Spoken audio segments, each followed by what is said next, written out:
Our cream lang no joining Sum si ame kribu pre Rong rup rong rai chilling bangawi Chung piri si do nang sai si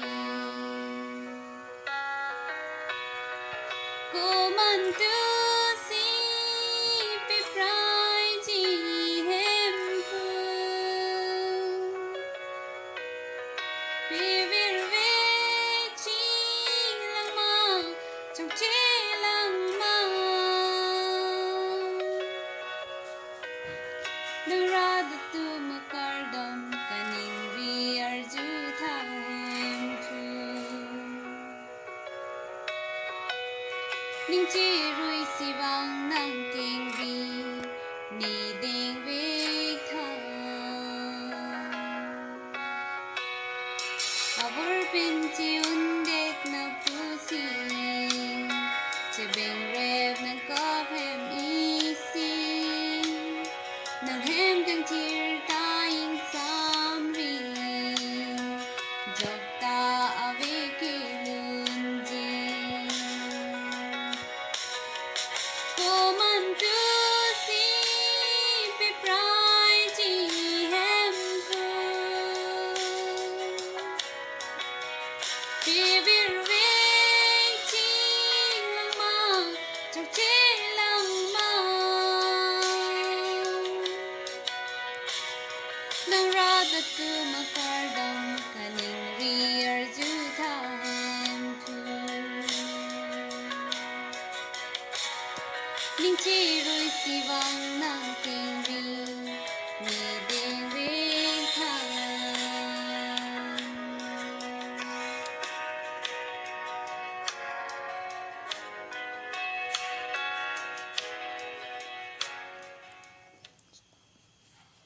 Kardom Rezelin Teronpi nili ningarong parlo nang li semifinal an nakili dun tapen non lo bang solun nang kilun pi pot ning ching samlo kitchengar ni phan kitchengar ni pen nang li competition ang kung ang dengalong nang li phan nang lang putang te nang li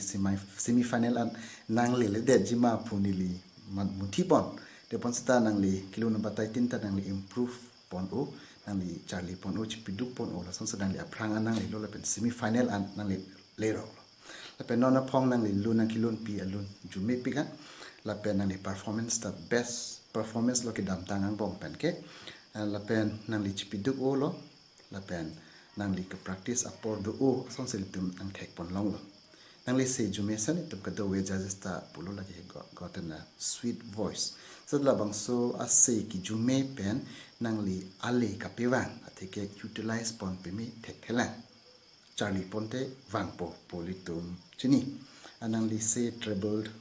voice do akang tu bang do la pen vocal range ba mesen nang li elong long li ang di ki en pon ki chok chi do non phong alun nang ki lun pi ang bom along pasi halai pen sap so kadure eson soni li tum thek pon kali li putang te nang li se la pen nang li lun performance me u nang li dedicate or focus or non du huwa phong nang li nang ki lun pi la pen nang li aprang ke dam bom jian ning ki hang la pen pulopo a price ke long pen aparta anong e ke long pen aparta thek nang ji me nang ji pu bang so concept nang li pan nang ki lun na long video clip nang thek long pen itu chini pon long pan thek pon long mi o me piga we wish you all the best nang li aprang dam bom tha la pen lun kilung Charlie pon bom ik that nang li aprang dam te la su se nang li mesen po mi et po pen non phong alun ke sab so akasik sak do chat ason tak tha ason lo sta nang li bo ipon u la pen pi jumi u an lo nang li phanang kang sai ateng ate ga chpate pina podel tum phai la khan nang pi dang pi jir pon nili him ben plikep la pen Francis rong pi pen thom kabra trop Guru Sarna Vinson ing ti pen thom kabra pop sa Gregory Tiso pen thom kap la pen Miss Caroline pen thom kap pangrum pet pen pharu sira troxi kap ri 171 score nang li chit polong polong la pen mesen ning hang militum kadok beta nang li aprang dam unasonte final along na attendant asonte pulo te bon setel abang solam mangket non ni thomang pom chok si mi li tumar ding pen final lun track nang li phanang peli li putang te nang li final contestant nang li man po ani nang li litik an all the best chong hong chupaning ding tha kardong